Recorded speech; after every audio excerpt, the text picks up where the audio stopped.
ollut erittäin kovatasoinen peli ja kovatasoiset pelaajat täällä on tänään Askissa. Kanadan joukkueita, että aika kovaa vauhtia pystyvät nämä pohjoisamerikkalaiset kentällä pitämään. Näitä aika selkeitä voittoja on molemmat. Se on melkeinpä kuollut kirjain, kun sanotaan, että taklaukset on kielletty. Kyllä näissä peleissä otetaan perinteisesti. Ja kovaa, niin sitten myös annetaan pelata, mutta totta kai kun se säännöt. Nyt vähän vaikeuksia Kanadalla, mutta tilanne saadaan paikattua ja Caitlin Kramerilla lähtee sitten muuten ihan älyttömällä tahdilla jalat niin hyvin lähellä sitä. Kanada tulee uudestaan alueelle ja viime metrit on menty Kanadan. Laukaus muuttaa suuntaa ja on aika ilkeäkin Gasconille, mutta menee Kanadan onneksi yli. Nyt on kuitenkin Dan tekemässä pahuuksia Kanadan maalilla ja Yhdysvallat on ylivoimalla hakenut. Loistava poikittaisyöttö, Sims hakee vielä maalin kulmalta tämän yrityksen ja Czerkawski pääsee kiekkoon kiinni. Czerkawski lähtee vielä polkemaan irti ja pääseekin vetopaikkaan, jota ei ehdi hyödyntämään, mutta saa siitä kuitenkin hankittua rangaistuslaukauksen joukkueelle. Kirsten Sims on rikkova pelaaja.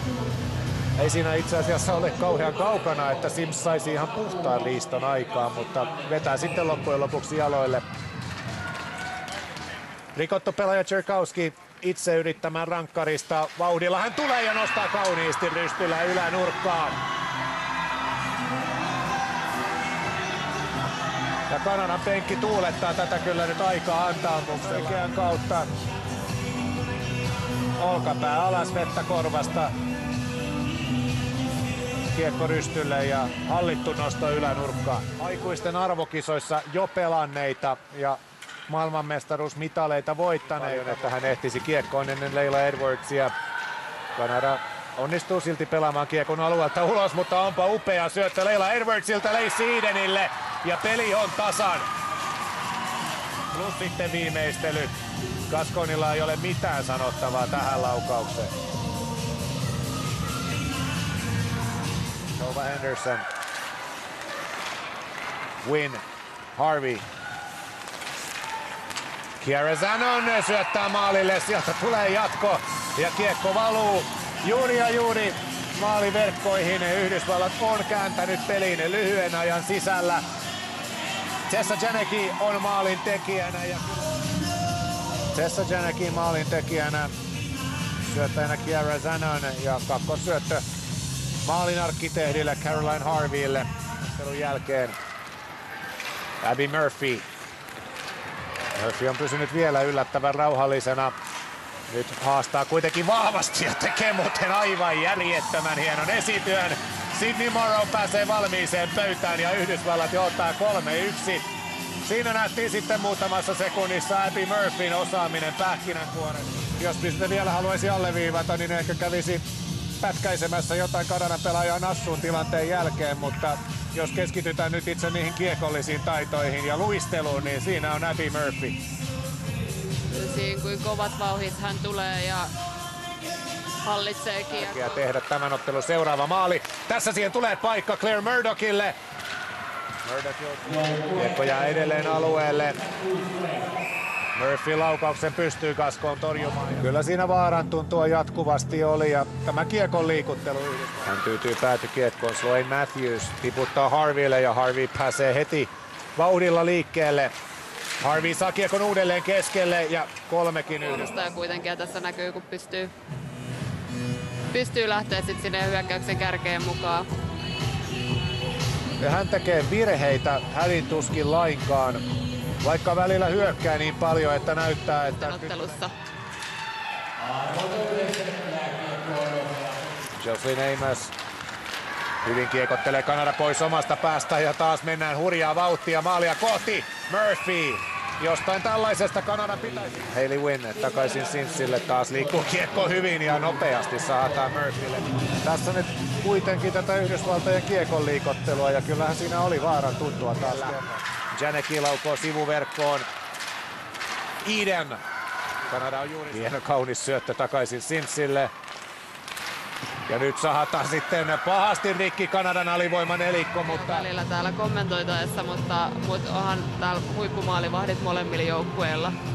Ja siinä hyvä esimerkki. NHL-legendaa 6 Stanley Cupin Mark Messier, on siis Ashley Messierin isän serkku, kun nyt unohtuu sitten Amos Kanadalta, Yhdysvalloilta vapaaksi. Ja sieltähän se kavennusmaali sitten tulee. Yhdysvaltojen pitkän hallinnan päätteeksi merkkausvirhe.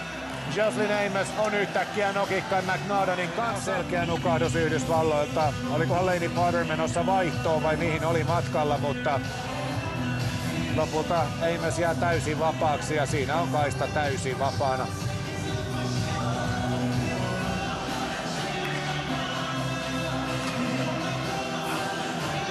Hieno maali Kanadalle. Joy Dunn nostaa kiekon keskustaan. Alex Law. Law pääsee kuin pääseekin yhdysvaltalaisista ohi ja tekee fantastisen soolomaalin. Kanada on tullut 2 maalin takaa tasoihin ja maalin tekijänä on Alex Law. Siinä oli taas hienoa yksilösuoritusta. Ei ihan, mutta melkein rannikolta rannikolle. Siinä 3 pelaajaa yhdellä liikkeellä vipuun, 4 ohittuu tässä. Ja vielä yhden maailman parhaan puolustajan Caroline Harvey naamalta kiekko yläpelti. Molemmissa päissä tapahtuu ja molemmat joukkueet esittää sitä huipputason osaamista.